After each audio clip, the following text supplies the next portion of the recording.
Samedi 13 juin 2026, la ville d'Hénin-Beaumont se prépare à fêter le 100e anniversaire de son hôtel de ville.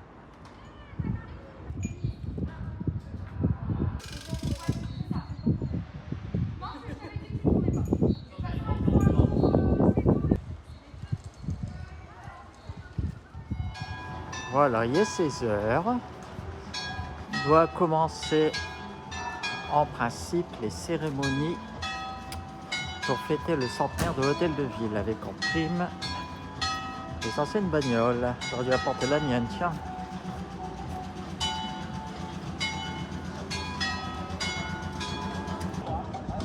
Il y a tout le staff qui est là.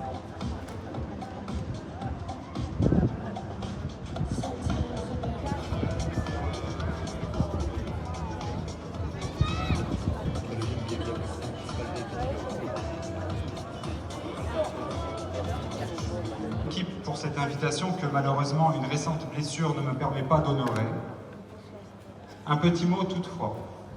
Un garçon est né le 20 mars 1875 au Havre d'un père totalement absent et d'une mère de 16 ans qui l'abandonnèrent aux soins de ses grands-parents.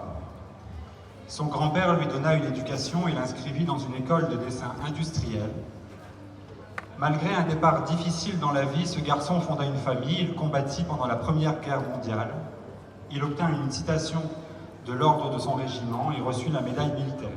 Si je le nomme André Albert, c'est parce que tous les aînés de notre famille, depuis des générations, portent le prénom d'André. Son second prénom a donc une certaine importance. De ce magnifique hôtel de ville, dont nous célébrons aujourd'hui les 100 ans. Tes fumées noires étaient graciées, que loin de toi je me mine une guitare.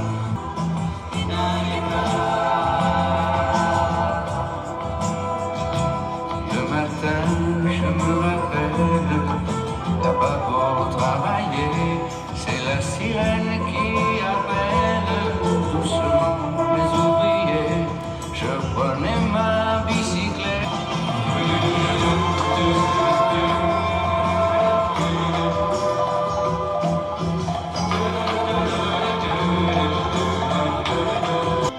Un chantier lancé après la destruction de celle-ci durant la Première Guerre mondiale. L'édifice impressionnant doit apporter la preuve flagrante du renouveau de la ville. Hénin-Liétard ne s'est pas construite en un jour. Depuis la Révolution française, la ville s'organise et se transforme autour de ses magistrats. À travers ces trajectoires, c'est toute une commune qui se dessine. Hénin-Liétard est une ville en mouvement, façonnée par ceux qui l'administrent, la développent et lui donnent une identité. De l'hôtel des Postes, du jardin public et de l'école Michelet. Il décède à l'âge de 79 ans, le 26 octobre 1945, à Hénin-Liétard. Il habite New York et elle, Hénin-Liétard, mais peu importe. Aux USA, il a télégraphié un refrain.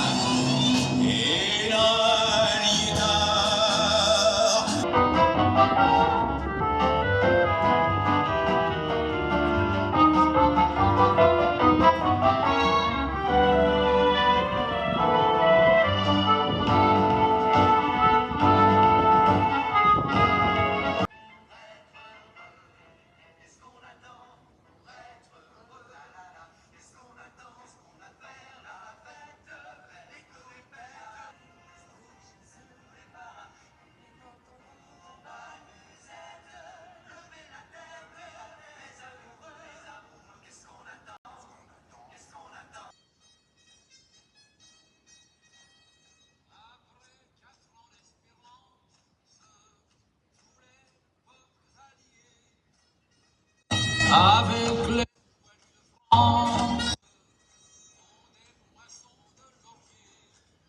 les 1917 dans une famille ouvrier mineur. Il commence à travailler très jeune, d'abord en usine, puis dans les mines du Pas-de-Calais dès l'âge de 13 ans. En parallèle, il poursuit des études du soir. Mobilisé en 1918, il participe à la Seconde Guerre mondiale. Il est fait prisonnier en Allemagne en 1940, puis rapatrié en 1943. Nous lui devons la construction du lycée Pasteur, inauguré en 1959, Décision de construction du lycée qui portera son nom, des mineurs et des anciens combattants. Très actif politiquement et localement, il cumule de nombreuses responsabilités.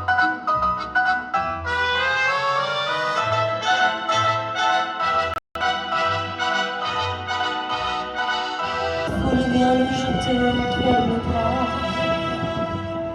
emporté par la foule qui nous traîne, nous entraîne, écrasés l'un contre l'autre, nous ne formons qu'un seul corps, et nous laisse tous deux épanouis enivrés. Entre je lutte et je me débat, et le son de ma voix s'étouffe dans le rire des autres, et je crie de douleur, de fureur et de rage, et je pleure, et traîné par la foule qui s'élance.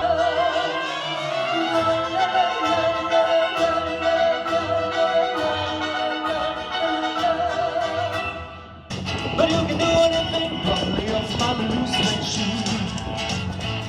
You can knock me down, step on my face, slander my name all over the place.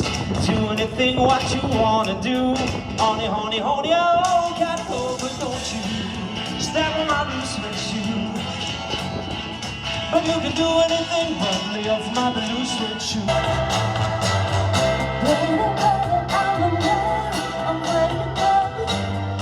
Each time you ring my door, I wish you were down the street. Run to hell, leave me alone and hurt. I'm good to you. I'm good sweet to you. Stop your name alone for pride, but ease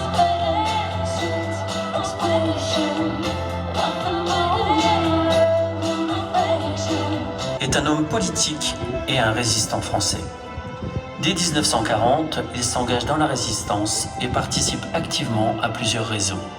Après la guerre, Jacques Piette mène une carrière politique importante. Député de Lyon à partir de 1956, il devient ensuite maire d'Hénin-Liétard de 1969 à 1989.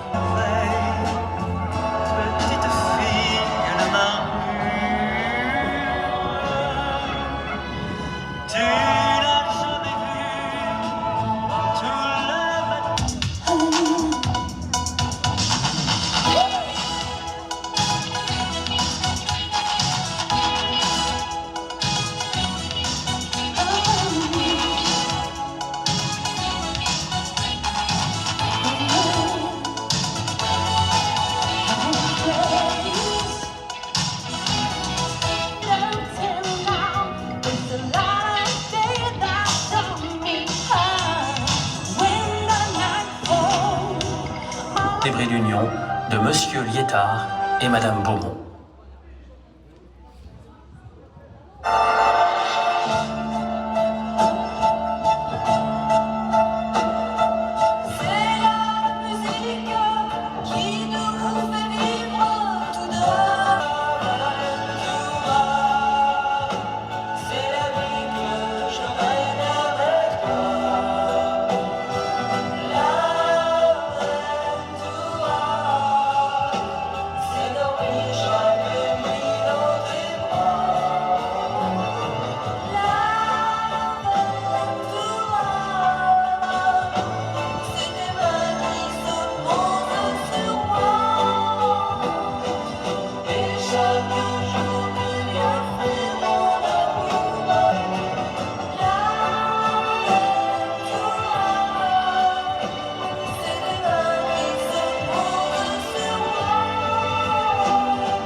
Hospitalier, il est premier adjoint de 1983 à 1989, puis deviendra maire et vice-président du conseil régional.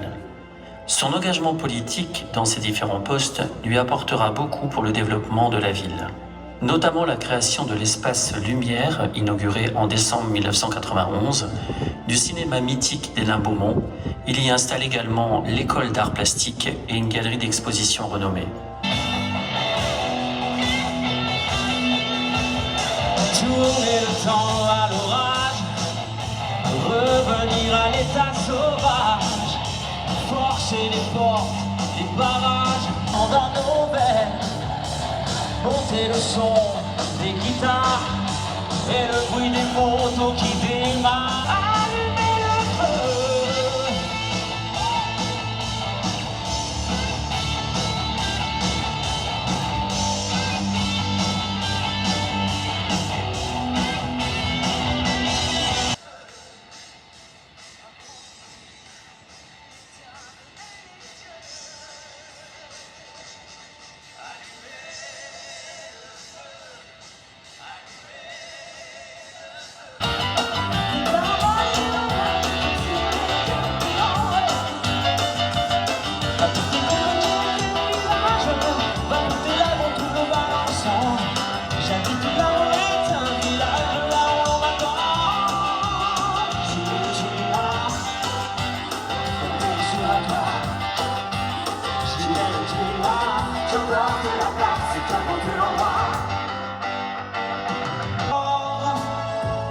C'était les colons, la terre, c'était le charbon, le ciel, c'était l'horizon, les hommes, les mineurs de feu. En 2014, Hénin-Beaumont se tenait à un moment décisif de son histoire. La ville portait les marques d'années difficiles. Des finances fragilisées, des bâtiments fatigués, des projets retardés et parfois le sentiment que le temps avait suspendu son cours. À la tête de la mairie, Steve Briouat hérite d'une commune à relever. Il faut d'abord remettre de l'ordre, redonner des bases solides, retrouver la capacité d'agir.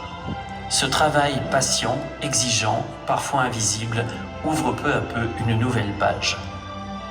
10 ans plus tard, la ville a changé de visage. Une métamorphose d'une ville délaissée à une ville jardin qui retrouve sa joie et son esprit d'autrefois. Les écoles ont été rénovées, les équipements sportifs modernisés, les rues réaménagées, les réseaux enfouis, l'éclairage public renouvelé. Mieux pris en compte. De l'espace de l'abbaye au pôle culturel, des aménagements du centre-ville aux actions de proximité, Hénin-Beaumont a retrouvé une dynamique. Non pas par de grands discours, mais par une succession de décisions concrètes, de chantiers menés, de projets réalisés, de lieux rendus aux habitants. Et parmi ces lieux, il y en a un qui raconte à lui seul cette décennie. L'hôtel de ville, ce cœur républicain et patrimonial de la commune, présentait en 2014 un état de délabrement alarmant jusqu'à menacer par endroits la sécurité du bâtiment. En 2018, les travaux du clocher, des façades et des abords engagent sa renaissance. En 2019, le danger est écarté, la maison commune est sauvée. En 2026, au moment de célébrer son centenaire, l'hôtel de ville n'est plus seulement un monument restauré. Il est le symbole d'une ville qui s'est relevée, d'un patrimoine transmis et d'une histoire qui continue de s'écrire sous les yeux des Héninois et des Beaumontois.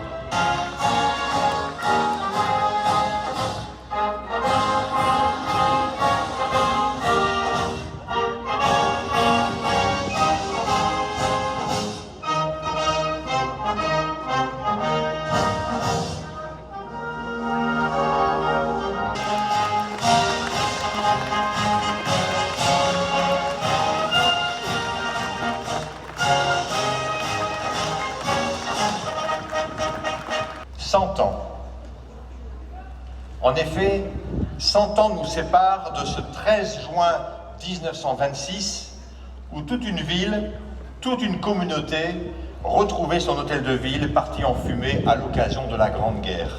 Décide la création d'une halle destinée principalement à la vente de marchandises. Cette dernière est implantée au bout de cette place Jean Jaurès. Elle est composée d'un grand bâtiment au centre desquels se trouvait une cour. Ce bâtiment offrait une longue suite d'arcades romanes.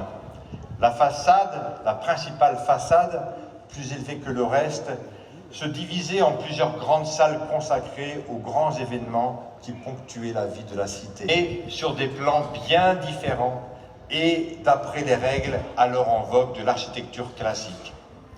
C'est Gillet, architecte d'Arras, qui fut missionné pour la construction de ce nouvel édifice dans un style Louis XV et qui résista jusqu'au premier conflit mondial. Et comme je le disais tout à l'heure, c'est au nouveau maire de la ville, Adolphe Charlon, que l'on doit l'édifice devant lequel nous nous trouvons aujourd'hui.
Faites attention.